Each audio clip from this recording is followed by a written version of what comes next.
Europe 1. Le grand direct de la santé avec Jean-Marc Morandini. Et aujourd'hui, 3 médecins parmi nous, le docteur Catherine Solano, le docteur Martine Pérez et le docteur Jean-Michel Cohen. Et on va s'intéresser au café. Les Français adorent cette boisson, mais aussi les dérivés. Le docteur Jean-Michel Cohen va faire le point avec nous sur les idées reçues concernant le café. D'abord, on en consomme beaucoup du café. Alors on en consomme beaucoup, c'est une vieille habitude française et il faut savoir que ce qui nous intéresse dans le café, c'est essentiellement la caféine. On parle beaucoup, comme d'habitude, des polyphénols qui sont contenus dans le café et je rappelle aussi, comme d'habitude, qu'il en faudrait des hectolitres pour avoir un effet positif sur la santé.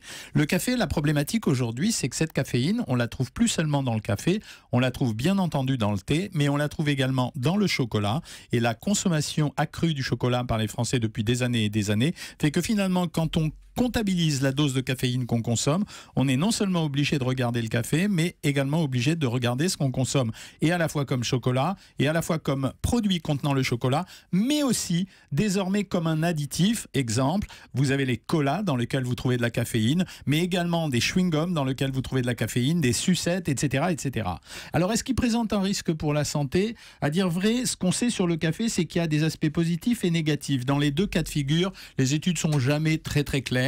On sait par exemple qu'il y aurait certains risques de cancer avec le café, le cancer colorectal, bien sûr, toujours à haute consommation. On pense que ça pourrait jouer également un rôle dans le cancer de la langue et que ça pourrait jouer également un cancer sur le cancer de l'endomètre, c'est-à-dire les organes génitaux de la femme. Par contre, on est à peu près certain que le café a un effet positif sur le cancer du sein. On est à peu près certain que le café a un effet positif sur le cancer de la prostate. Et on pense également que tout ce qui concerne le café puisse être un facteur favorisant pour la diminution des maladies cardiovasculaires. Alors c'est assez ambivalent ce que je raconte, parce que les maladies cardiovasculaires, on sait tous que le café est un excitant. En fait, le café, il y a deux propriétés. Il est à la fois excitant et stimulant. Il est stimulant au niveau cérébral. C'est-à-dire que quand vous buvez plus de café, c'est pour ça qu'on l'utilise, vous réveillez vos fonctions cérébrales. Pourquoi? Parce qu'il prend la place d'un autre récepteur sur les cellules du cerveau, il se fixe à l'intérieur et il augmente la sécrétion d'un produit qui s'appelle l'adrénaline. Ça veut dire qu'il donne un effet stimulant au cerveau. C'est pour ça qu'on en boit pour rester réveillé, c'est pour ça qu'on en boit pour améliorer son acuité cérébrale. On viendra aux doses tout à l'heure.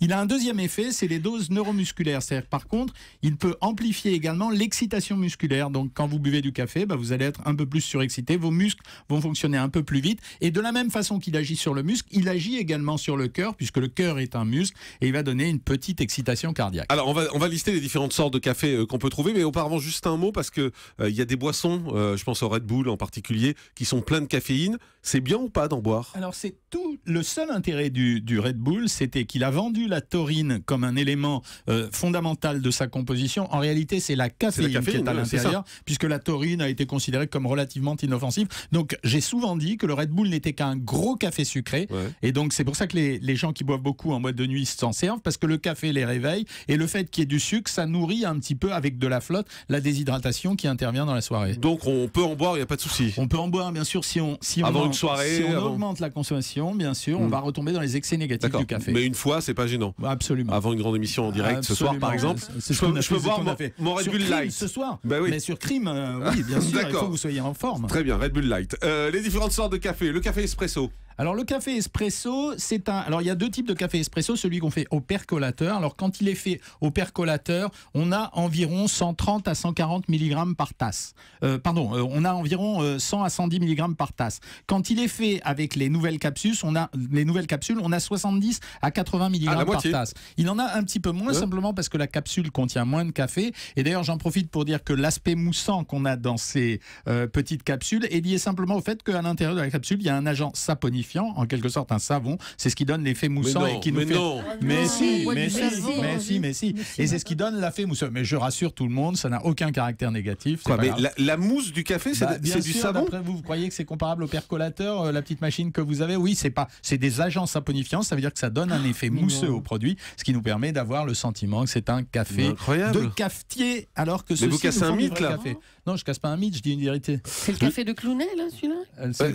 Il n'y a que Clounet qui vous intéresse. Ça, c'est du jardin, mais- Julie. On peut se laver avec ces capsules alors. Ouais, bien sûr. Le cappuccino. Essayez, vous allez voir. Le cappuccino. Le cappuccino, c'est pas la même chose. C'est-à-dire qu'il va y avoir un mélange lait-café. Donc, bien entendu, vous diminuez la quantité de café à l'intérieur et vous avez environ 60 mg de café à l'intérieur. À ne pas confondre avec les cappuccinos que vous achetez en supermarché, qui sont des petites dosettes. La plupart du temps, la composition de ces produits, pour ressembler au vrai cappuccino, elle est très complexe. Elle contient même des graisses, de temps en temps, des graisses hydrogénées. Le café au lait, on m'a toujours dit que c'était super mauvais pour la santé, c'est Ben vrai? non, alors ça c'est un vieux mythe. Ah bon C'est un vieux mythe. Le café, le lait Ben oui, tournerait sous c'est ça. l'impulsion du café? Absolument pas. C'est le mélange de deux liquides qui ont des vertus complètement différentes. Donc ça ne pose aucun problème. Oui, mais Allez-y c'est avec lourd le à café au lait. digérer. C'est un peu C'est plus lourd à digérer. non Ça dépend de l'âge, Julie. Ça dépend de Non, l'âge. ça va. Regardez, vous alors. Le décaféiné, pas de souci. Alors le décaféiné contient un tout petit peu de café. On considère qu'il y a 5 mg de caféine dans le café décaféiné. Il faut remarquer quand même, parce qu'on parle toujours du café, que le thé en contient 30 à 40 mg par tasse. J'insiste aussi sur autre chose, c'est qu'à l'intérieur du café, vous avez les cafés à la turque, c'est-à-dire c'est un café qui est longuement infusé. Alors celui-là, c'est une blinde, ça veut dire que c'est 170 mg. La dose, on essaye, la recommandation internationale, c'est 400 mg par jour pour un adulte, un homme adulte, donc ce qui correspond grosso modo à 5-6 petites tasses de café et à 3 à 4 tasses de grand café et 300 mg pour les femmes. Je vous donne des idées reçues sur le café. Vous me Allez, dites mais bien si sûr. c'est vrai ou pas d'une phrase. Allez. La caféine n'empêche pas de se concentrer. Non, absolument pas. Le café ne fait pas mieux digérer après un repas. Si, parce que ça accélère, comme ça a une action musculaire, ça accélère la digestion. Le café soulage les douleurs. Non, au contraire, elle peut les amplifier quand ce sont des douleurs musculaires parce qu'elle entraîne une contraction musculaire. Le café augmente la pression artérielle. Oui, parce qu'elle peut augmenter le débit cardiaque, c'est-à-dire que votre cœur va fonctionner plus vite et donc vous allez augmenter votre pression artérielle. Et le café aide à lutter contre le vieillissement des cellules. Eh bien oui, on a même une étude qui a démontré que le café serait positif à la fois sur la maladie d'Alzheimer mais également sur le Parkinson.